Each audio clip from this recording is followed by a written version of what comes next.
Good afternoon and welcome to day 3 of the 40th annual JP Morgan Healthcare Conference. My name is Gavin Scott and I'm a biotech analyst here at the firm. It's my pleasure today to introduce Biomea Fusion and CEO Thomas Butler. Please note that we will be going straight to the Q&A session following the presentation, so please feel free to use the Ask a Question button on your screen or email me directly. With that, I'll leave it to Mr. Butler. Great. Thank you very much, Gavin. And thank you for having us. Despite a very challenging backdrop last year, it was really a breakout year for Biomea. We started the year with 7 employees, having just completed a Series A, raised about $50 million, and really in the middle of our key toxicology studies to support an IND.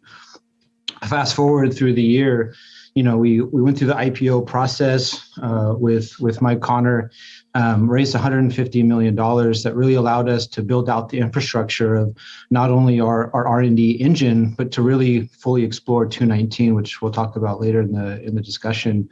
And really going through and writing a 5,700-page IND, submitting it to the FDA, which was cleared rapidly. And then putting ourselves in position on a CMC perspective to generate all the material required for our first in human and get our first site activated to end the year at MD Anderson. And at the end of the day, all the while hiring 45 employees to get to 52. We also did a custom design and build of our research facility, our innovation center in San Carlos. So really a really foundational year for the company. This year, at the end of the day, when I'm on slide 3, we have an experienced and very successful management team. We've worked together for a very long time, and we know the strengths and weaknesses of each other, and we're here to improve and sharpen everyone's skill set. We have a very efficient platform, which I'll cover later in the talk, and a very productive clinical asset, BMF-219, which we're really excited about. And then, of course, an expanding pipeline that will start and kick off in the first half of this year when we announce our second program. Our mission, and which you see on the right-hand side, our tenet inside these walls is we aim to cure. We're doing what we do to not only improve, but to extend lives for our patients. That's really what we're all about. And when you see the pathways that we select, the targets that we select to design our covalent irreversible inhibitors, all of the work that we do to go into the IND and execute our clinical trials, it's really just with that in mind. Turning now to slide 4, BMF-219 is a novel irreversible covalent inhibitor. We think of it as a pipeline in a pill, and it's because we believe that single agent activity will have a dramatic impact in multiple indications. And it's really through strong pathway control, multiple shots on goal and indications, consistent on target effect, and a very wide safety margin. Turn to slide 5, our team, really 10 plus years of success together, made up of myself, my co-founder and partner, Ramses Ertman, president and COO of the company, Franco, CFO, Naomi Hiao, Steve Morris, with Alex really taking control of all of our clinical science work. Thorsten, I was lucky enough to work with him at Gilead on the hepatitis C cure program. And of course, Jim Palmer, our VP of drug discovery, and really the leader behind the creation and discovery of ibrutinib. Switching now to slide 6, the tenet for what we do, we're extremely patient-focused and, of course, aiming to cure. Our vision is about really creating a novel suite of covalent inhibitors and really selecting the right biology, the right pathway to target with a covalent inhibitor is essential. There are certain attributes that you have to look at and validate when you pick your target. We do custom synthesis at a target basis. That leads to what we call, or what we believe is really breakthrough chemistry for our covalent irreversibles. And what we do is we combine these all together with Menin as the centerpiece. We want to bring in and build proprietary combinations. From our experience at Gilead, shutting down multiple pathways for viruses, cancer is also typically led by multiple pathways. And we really want to change the paradigm of treating patients with one pathway at a time to multiple pathways at once, and really give our best shot at these fast-growing tumors. And there's a lot of examples in history of successful covalent inhibitors, of course, and we typically remind folks that covalent inhibitors have been out there for a very long time. They've been very, very successful, and it's really through this notion of binding to your target permanently and shutting it down. This gives you the best chance for your pharmacodynamic effect. I'm on slide 7, and there's, of course, the medicine cabinet, pills of aspirin and penicillin that we're all very familiar with. We have some oncology examples, Tagrisso and Imbruvica, of course, of these oncology covalent inhibitors. And then most people don't realize that the antivirals Viriad and Sovaldi are also covalent inhibitors, all showing significant improvement in the lives of patients. On slide 8, there are several important attributes and really the driving force behind selecting covalent inhibitors. Why go after these? Why specifically focus on them? Well, we think they give you the best chance for success, and not only success in the clinical setting, but also success in the commercial setting. The high selectivity really is imparted through a two-step process where you do the same understanding of the target, the same structural design of your molecule to that target, trying to leverage non-covalent engagement, but you add in a second step, which is to target a specific single amino acid within the pocket. And you can imagine you have to modify the angle of your molecule where the warhead is attached to, and also vary the distance. And the combination of distance and angle gives you that efficient covalent binding and drives what we see in the middle is a deep target inactivation. You got to get that bond formation to happen. As soon as you do, you have significant control on that target. And then the greater therapeutic window comes in by balancing the two. You have to have the balance of the high specificity selectivity with the deep target inactivation. And that combination, we think, is second to none. Flipping to slide 9, this is a great profile or great example of what a covalent inhibitor can do. This is a PKPD curve of ibrutinib, and essentially what we're showing you here is, look, if you understand the kinetics and the dynamic of your target and of your covalent inhibitor, you can shut down the protein. Even though you only have 4 hours of exposure, the control on that target lasts for a 24-hour period. And so that distance between the green line and the blue line is that benefit, right? Because you don't need to maintain exposure. You don't need to constantly expose tissues and plasma to your drug to shut down the site. And that just gives you the more flexibility and tolerability and keep patients on your drug. Passing on to slide 10, our technology platform, and really at the end of the day, traditional small molecule drug design goes through target exploration like we do when we go through our validation step, but the initial hit is through library screening. And library screening is, you're screening not just thousands of molecules, but usually tens of thousands and sometimes hundreds of thousands of molecules to see where you find a scaffold that fits or hits your target. You then have to go through painstakingly optimizing your molecule. And the problem tends to happen where you lead to selectivity specificity issues because that scaffold was actually designed for something else. It wasn't designed particularly for your target. That's very different than what we do. We do custom design. So we don't spend a lot of time having to tinker with specificity of the target. We really spend most of our time during lead optimization with the PK properties of the molecule. And that's why we're able to get from target to hit to now preclinical validation and IND selection within a 3-year period, where typically it takes 4, 5, 6 years to get there. Turning to page 11, our pipeline for 219, we're pursuing up to 7 tumor types. We'll be enrolling up to 7 tumor types this year in 2022. Because of all the work that we've done from a translational perspective and validation of Menin with a covalent inhibitor has really afforded the capability of doing this.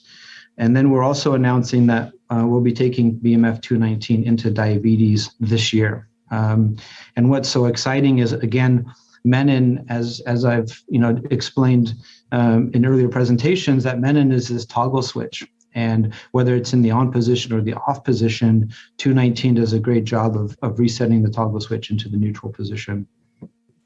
For our second program, or target number 2, again, this is a target that was selected based on our increasing understanding of Menin. We select and understand the biology, and we want complementary pathways. This is what lends to this idea of proprietary combination. We want to shut down multiple pathways with Menin as the centerpiece. Program 2 and 3 kind of will, of course, sit on their own 2 feet, and they will be able to go and have dramatic impact with single agent activity, and they'll have single agent success. And we just think that the future and long-term benefit will be with combination. We'll announce the second program in the first half of this year. And what you'll get with that announcement is, of course, the target. You'll get the molecule, the IND candidate, and all the preclinical data that supported the selection of the candidate. Program 3 is right behind program 2. So we made quite a productive effort in 2021 there. On slide 12, what we're highlighting here is all the different tumor types that we're exploring with 219. We're exploring multiple tumor types again this year, and really, from an initial understanding of Menin, when we first started this program, Menin was very much focused in the acute leukemic area. There's a lot of literature out there that suggests otherwise, like prostate cancer, like endometrial cancer. And then, of course, if you go into other literature, there's support that I'll talk about later. But initially, the focus was really about the acute leukemias because of the understanding of MLL. And Menin MLL is a very important protein complex that drives these aggressive leukemias. We just learned with 219 that we disrupt not only that complex, we just disrupt other protein complexes with Menin as the centerpiece, and that lends to these other liquid and solid tumors. So the strong pathway control, and this takes us to slide 14. If you look at the complex with MLL, and this is an important piece just to highlight the mechanism of action and why we went after a covalent inhibitor, is MLL and the translocation. You look on figure A on the top, the fusion mutation happens at the tail end of MLL, not the business end where it engages with Menin. That site is completely conserved across all species.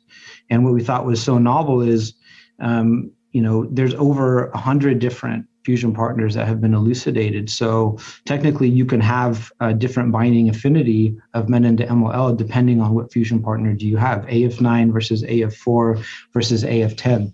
And you can certainly try to dose up to create an umbrella effect, but we decided to create a covalent inhibitor that actually goes after the target Menin, and its ability to disrupt Menin is really independent of MLL. That really allowed us the flexibility of going into these other tumor types. BMF 219, and on slide 15, when you look at these key oncogenes that are driving the acute leukemia, we looked, of course, at the target gene MEN1, which creates our protein Menin. MEIS1, HOXA9, and DMT3A are all very supportive gene signatures of this pathway. And what's great to see is just consistency. At the 24-hour time point, we do a great job in not only shutting down the key gene signatures, but shutting down the target gene. On slide 16, what we're highlighting here is some of the other genes that gave us a clue on what 219 is doing that's unique to 219, to this covalent inhibitor, and how to and what potential there is outside of acute leukemia. And so if you look on the chart on the left, we highlight BCL2, we highlight MIC and HOXA9. Again, you look at HOXA9 and BCL2 reduction, it's actually equally matched with MIC, showing you greater than 90%. Conversely, reversibles tend to give you about 50 to 60% reduction. And we believe that nuance creates an opportunity to go into other tumor types like DLBCL and MM. And so as you flip now to page 18, what you can show is, or what you see on the left-hand side is the Menin complex. And as I mentioned before, Menin is in multiple protein complexes. Menin MOL is just one of them. We're showing you another Menin and MIC with the chaperone protein MPM1. And the protein complex that Menin is engaged with just dictates the particular tumor type. So on the right, if MOL and NPM1 are engaged, you get acute leukemias, ALL and AML with the MOL rearrangement, as well as NPM1 mutant.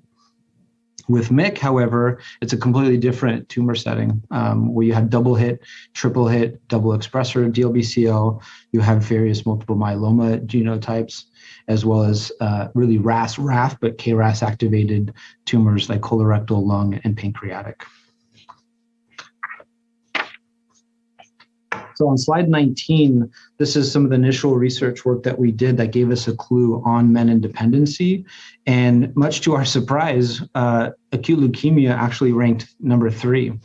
Not number 1 as initially proposed. DLBCL ranks number 1 in terms of the proportion of tumors that are at or to the left of -1, which represents a pan-essential or a critical menin dependency for that particular cancer. Multiple myeloma ranks number 2, acute leukemia number 3, and then in the solid, that's where we get the KRAS activated tumors.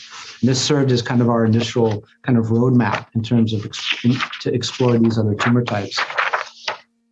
For slide 20, I know this is a complex slide, but basically what it says is, in a very unbiased manner, what we did was look at what 219 does from a transcription factor basis. And we can get into this a little bit in the Q&A, but what it's showing you is that we're really disrupting MIC. MIC is number 2 on this list, as well as, and if you look down the list, you see the other bad actors like KMT2A, which is MOL, UC, JUND, and others, and really gives you a highlight of this disruption that's quite broad for 219.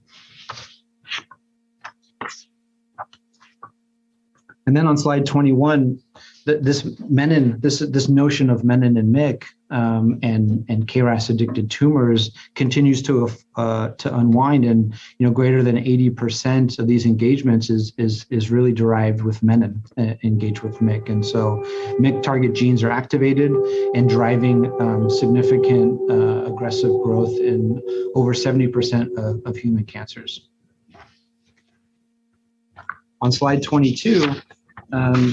Slide 23, what we wanted to look at was, how does 219 exert cell killing? Because at the end of the day, in order to drive a response, differentiation is great, but it's got to be backed up with cell killing. That's what's going to give you your response, and that's what's going to drive hopefully survival in these patients. And so what we looked at was, okay, for 219, again, the story is it's very consistent, whether it's MB411, whether it's MOM13 or OCI AML3, at 560 nanomolar or half a micromolar, we see 90+% cell killing capabilities, and that's just a different profile than what you observe with the clinical reversibles in terms of the ability to actually be effective and have cell killing, which is in the 12 to 15%. Transitioning to slide 24, we're highlighting just again the consistency. That's really the important takeaway, is whether it's MV411, which is a biophenotypic cell line, the MOM13, which is the traditional MOL rearranged cell line, or the FLT3 ITD NPM1 OCI AML3. At about a half a micromolar, you have near complete control of tumor growth. And that's very different than what we observed with our own reversible inhibitors. And here, Michigan 503 is a nice example of that. On slide 25, we now extended to outside of acute leukemia, exploring multiple myeloma and KRAS pancreatic cancer. This is MIA-PACA2, same concentration, and just displaying same consistency. We get nice pathway control, and particularly in the KRAS world, we don't have a plateau effect. We don't have a problem getting to IC90, IC95 because we're not targeting KRAS. The KRAS on, KRAS off cycling doesn't really influence us. We're targeting menin here. And then on slide 26, what we're highlighting now here is the patient samples that we got to really explore what are the concentration dependencies now if we took patient samples. And it's really important from an ex vivo perspective to look at, is there variability? So we took a couple of samples that were treatment naive NPM1 AML. We also took some MWEL rearranged AML samples that were also treatment naive. And again, the key here is the percent of growth inhibition or control, as well as the consistency see across the board.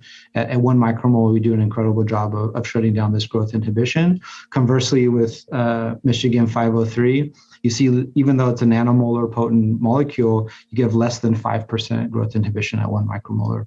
And again, just inconsistency. You do see about 35% in the gray patient. On slide 27, what we're highlighting here is now 2 double hit diffuse large B cell cell lines, DB and Toledo. And again, the story is the same. Because of the control on MIC that we observe with BMF-219, we see nice potency in both cell lines. And conversely, for clinical reversibles, this is really predicated what we think is based on the ability to disrupt MIC. And the green doesn't have great control on MIC. The red shows somewhat moderate control on MIC. And you see it coming out in the cell line data in terms of potency. On slide 29, we did really a very thorough job to make sure that 219 was our key candidate. We start with glutathione reactivity. This is something that you do as a covalent drug developer. And what you're trying to test is, if you just take glutathione, which is basically a naked cysteine, how fast do you form adduct formation? And if you have a very reactive warhead, you form it very quickly. And what we did was take some of the commercial drugs out there and compare it to our covalent sister molecules, 13 and 14, and compared it to 219. What's nice to see is out of the pack, that 219 performs just as well as ibrutinib and much better than neratinib from an adduct formation perspective. We also do a nice kinase paneling. We do safety screen 44 and really look at the specificity, but also selectivity, on target, off target effects. On slide 30, now transitioning to in vivo works. One of the first models that we ran was using a disseminated model. This actually pushes the tumor into the bone marrow of the animal and tries it's the best way to replicate leukemia, because leukemia is residing in your bone marrow, AML and ALL. And so what's important to note is even just after 2 weeks of dosing, we get considerable anti-tumor effect without implicating the body weight, and really showing a durable response was our main goal here. And then if you transition to slide 31, what we're telling you here is now this profile for 219. Not only do we get nanomolar potency in several tumor types that are menin dependent, the hERG inhibition that we observe is 5% at 10 micromolar. And then we have consistent control across the key gene sets that we're looking for, which are HOXA9, MEN1, the target gene, as well as MIC. And throughout our toxicity studies, whether it was non-GLP or GLP, we had no histopath findings. 219 came out without delivering any of these typical signals that you would find for an oncology drug, which really was an impressive feat for 219. And then on the right-hand side, our target efficacious AUC is 2,000, just to speak to the nature of 219.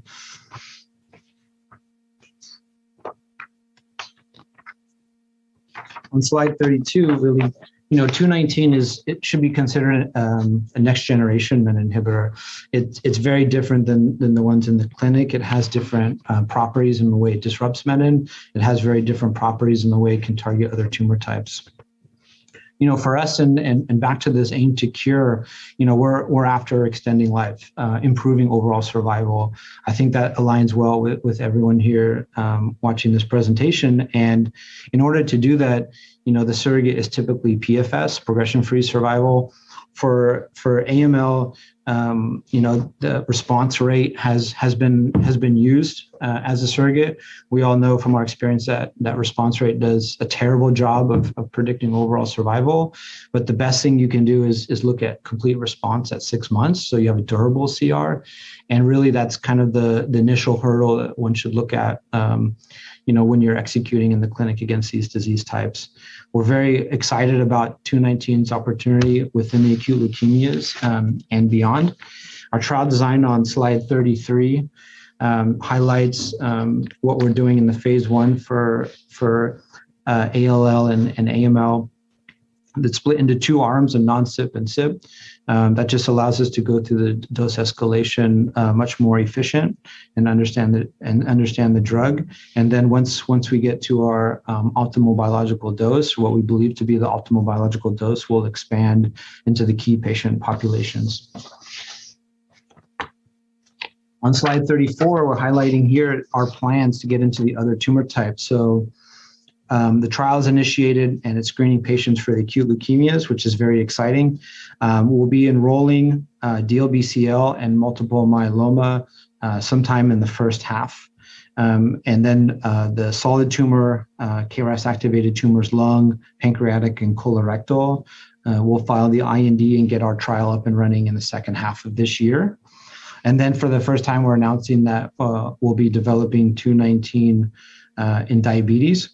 We'll be announcing preclinical data this year, and then filing the IND and getting our site up and running in the second half of this year. And just to touch upon diabetes, and I know, it even surprised us. We initially set out just to do pathway validation, to see what menin could do and menin inhibition could do for these diabetes models. And to our surprise, our BMF 219 did a spectacular job. And we touched upon that a little bit in the press release, but, at the end of the day, GLP-1 has been described as the gas for beta cells, and menin has been described as the brakes. And so really, when I explain that menin is a toggle switch, you can think of the tumor or the cancers leveraging menin in the on position, and the beta cells leveraging menin in the off position. If we take menin out and we inhibit it with a molecule like BMF 219, what we're doing is allowing the beta cells to turn over, and our goal is to reestablish a healthy pool of beta cells. If you can do that successfully in animals and do that successfully in humans, what you're doing is resetting the clock for their disease. And so, diabetes forms over many years, over decades of hyperglycemia. So what we're after is creating a finite treatment and understanding how long we need to dose with a menin inhibitor and really reset the clock for these diabetes patients. This slide on 35 shows you in an STZ model where you physically destroy either partially or fully the pancreas, you form or you create a very hyperglycemic state, and that's the control on the right-hand side. The MEN1 excised never creates the hyperglycemic state because the brakes aren't on. It's not preventing the beta cells from turning over. So the beta cells turn over, you repopulate the pool of beta cells in this animal quickly. And that's really what we're after here. Then on slide 36, what we looked at was, at the end of the day, not only did 219 show a significant reduction of glucose levels in animals with hyperglycemia with type 2 diabetes, we saw a very durable effect, an effect without needing constant exposure. So that gets us very excited. We used 2 models, the Zucker diabetic fatty rat, as well as the STZ model. These are the gold standards for exploring diabetes. And we use the STZ model in the type 2 setting. We'd love to also explore type 1 because depending on the biology, if there is still a remaining pool of beta cells, we should be able to repopulate. And that's really what we're after. We want 219 to be an oral, long-lasting treatment for diabetes. We're excited. We'll be engaging with the FDA this quarter to really hone in on the IND package and the clinical trial design. And we're looking forward to filing our IND and kicking this off this year. We'll be, of course, submitting the data for presentation, and we're very excited to share this data with the rest of the community. So at Biomea Fusion, we have a technology platform that's been very, very efficient, very, very productive. We have a number of programs that are coming online, and we're very excited to announce program 2, with program 3 coming behind it. Lead molecule, we're after best in class. We with a safety profile that allows patients to stay on and have a durable impact on their disease. We're going to initiate studies in up to 7 tumor types, both liquid and solid, this year, and address the significant unmet need for patients at large. All the IND enabling work is currently being done for diabetes, and we're well on track to get our site up and running this year. And from a capitalization perspective, we're well capitalized into 2024. On slide 38, we highlight some of these key milestones. You should think about 219 in 2 ways. We'll continue to validate 219, get all the translational work and paperwork done to support all of these IND filings, and of course enroll these patients, enrolling acute leukemia, enrolling DLBCL and MM in the near term, and then looking to enroll the solid tumors in the second half of this year, as well as getting our site up and running in the second half for diabetes. And then, of course, the second pipeline product announced in the first half of this year. So a big year for 2022.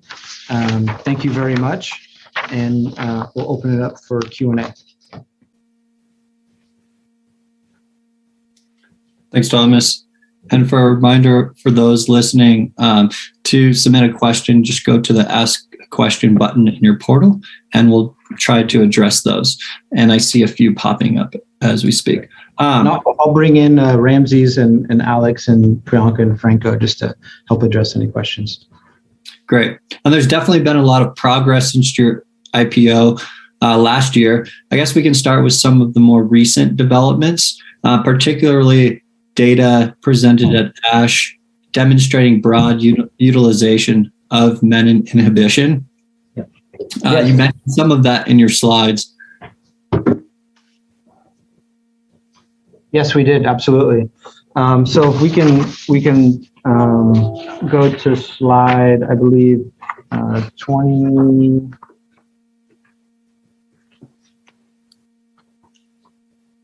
Slide 20. Priyanka, do you want to talk about just slide 20 and the impact of MIC and what we showed at ASH? Right, yeah. So I'd be happy to give more detail on this.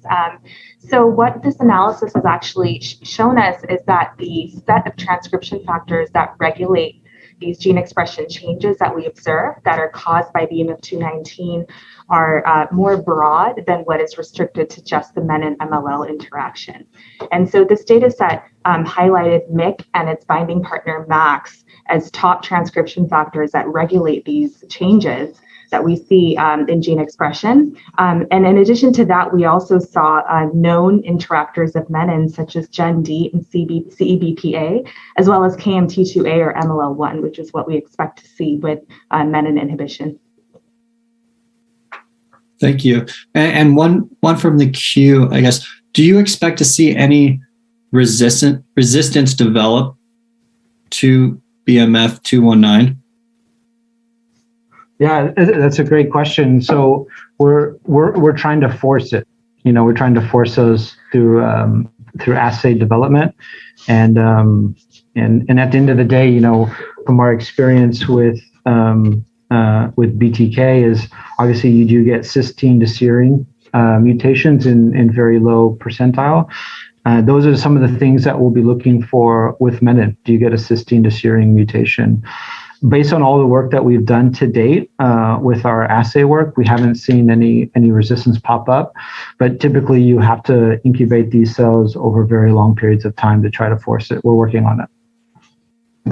Great, thanks. And I guess a few on the safety side, also in the portal, but what are the theoretical safety concerns for irreversible inhibition and or any on-target off-tumor risks? Yeah, that's a great question. Typically, the initial concern comes in, and this is done through validation work when you select your molecule. Is what you want to understand is, are there other proteins that 219 is binding to, right? And you do these kind of proteomic pull down assays. And what's nice to see is when we did that work, the specificity for 219 is incredibly high. So from an addict formation risk, we don't see it with 219.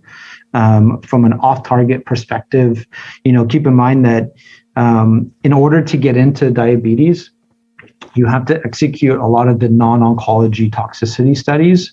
Most oncology molecules, I can tell you, would not pass these studies. You have to do neurology, you have to do cardiovascular, you have to do respiratory, as well as AIMS and micronucleus. And the good news is 219 is passing these studies with flying colors. And I think it just speaks to the profile of 219. And if you think about it, this is a molecule that you can dose diabetes patients. Think about the flip side, what that means for cancer patients. What a molecule this could be. And there's a few competitors in the space, and they're clearly taking a different approach with reversible inhibition. Yep. I guess what are your overarching views on the competitive data that we've seen so far in the clinic? Yeah, I think at the end of the day, we don't have a ton of information other than what's just published, and clearly Syndax has had success in their PKPD effort, and the CYP inhibition has really done well for them in terms of getting to the right concentration and be able to deliver complete responses. What that does for us is really provide an incredible proof of concept, right? That if you can get to the concentration needed for your molecule, which means that you're now able to have control on menin, you get these responses that you need for acute leukemia patients. For us, what's nice is that we believe that 219 is very efficient, and you don't need as high of an exposure to drive these responses. And 219 does a great job of not only disrupting menin MLL, which reversible inhibitors do, we hit menin and MIC quite hard. That's what gives us this broad therapeutic potential. It's really just because of its way it disrupts menin. It's quite different.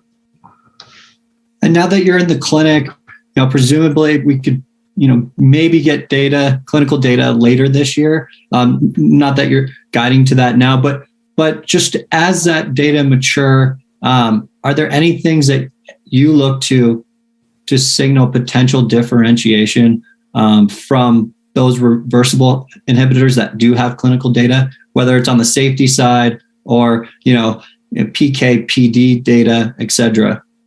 Yeah, what we look at, Gavin, is right. It's the exposure that's required to drive the response. And typically, if you're able to keep that below a certain threshold, that just gives you more flexibility of keeping patient on the right dose. And this isn't something that the reversible menin inhibitors have a challenge with. It's really any molecule has a challenge with that, and it really has to do with what else your molecule is bumping into that's preventing you from dosing at the optimal dose. We think 219 affords you that flexibility and capability to get to the efficacious dose and stay on it. And this is a key attribute that we learned at Pharmacyclics. Ramsey's is sitting here next to me, is patients, and it seems quite obvious, but it only comes out when you really think about it, that patients can only benefit from your medicine if they're on it. So, at the end of the day, we're trying to push forward a molecule that allows patients to stay on therapy. And we have a few minutes here. Wanted to get to the opportunity in DLBCL and multiple myeloma. The question is menin enough of a driver to use as a monotherapy as it is in AML, or will the drug have to be used in combination for those indications? That's a fantastic question, and it has to do with the addiction to MIC. And if the tumor type, the subtype of DLBCL or MM is addicted to menin, we believe it should lend to single agent activity. But again, we have to prove that biology out in patients. we should be able to see significant activity single agent. And where single agent is enough, then we've been looking at what other combinations can be done to take care of what's missing. Great. And with that, I think we're just out of time. So I want to thank you, Thomas, and the rest of the team for joining us today. Hope everyone has a great rest of the day. Yeah, thank you guys very much.